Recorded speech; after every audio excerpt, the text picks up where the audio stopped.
Alors, comme j'avais quartier libre, qu'aucune lecture ne m'était imposée, ce qui est rare, j'ai choisi un coup de cœur, c'est Romain Gary.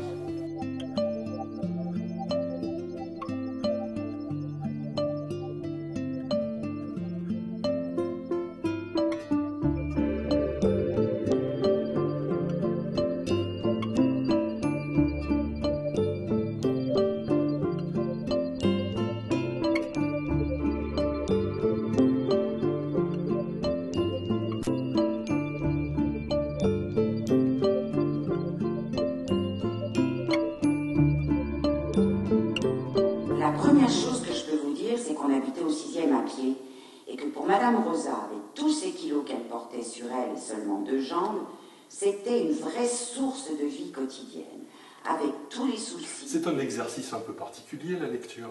C'est un exercice très particulier auquel je prends énormément de plaisir et j'en fais de plus en plus. J'aime beaucoup le rapport au public, avoir l'impression qu'on apporte un petit peu de connaissance, pas moi, mais la connaissance des auteurs que je lis, et j'aime beaucoup ça. Il y a un silence pendant les lectures qui est de mise, alors qu'au théâtre, ça bouge, ça vit, c'est jamais pareil, et on attend que le public réagisse. Là, sur une lecture, le public réagit moins, puisqu'il y a un narrateur, il n'y a pas d'action, c'est juste un récit. Est-ce qu'il y a quand même la place pour un certain jeu? Ah, bien sûr, heureusement, sinon ce serait ennuyeux pour tout le monde. Il y avait beaucoup d'autres juifs, arabes et noirs à Belleville, mais Madame Rosa était obligée de grimper les 6 étages, seule. Elle disait qu'un jour, elle allait mourir dans les escaliers. Le choix que je fais, d'habitude, j'ai pas le choix, il m'est imposé.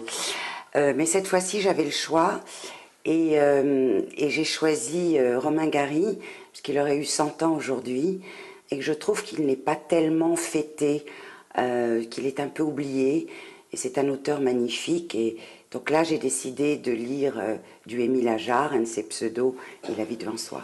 Madame Rosa a bien vu que j'étais triste. Et elle m'a expliqué que la famille, ça ne veut rien dire.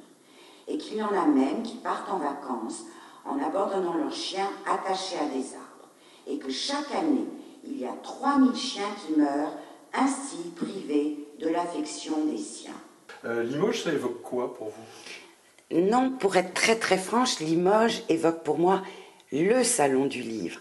Parce que grâce à Éric Portet, Madeleine Chabzal, Régine Desforges à l'époque, Sonia Rykiel, bref, comme j'écris 12 romans, j'ai eu la chance de venir au moins 5-6 fois à Limoges, et même d'en avoir un prix pour mon livre sur Jean-Yann qui s'appelait « Toi l'ours, moi la poupée ».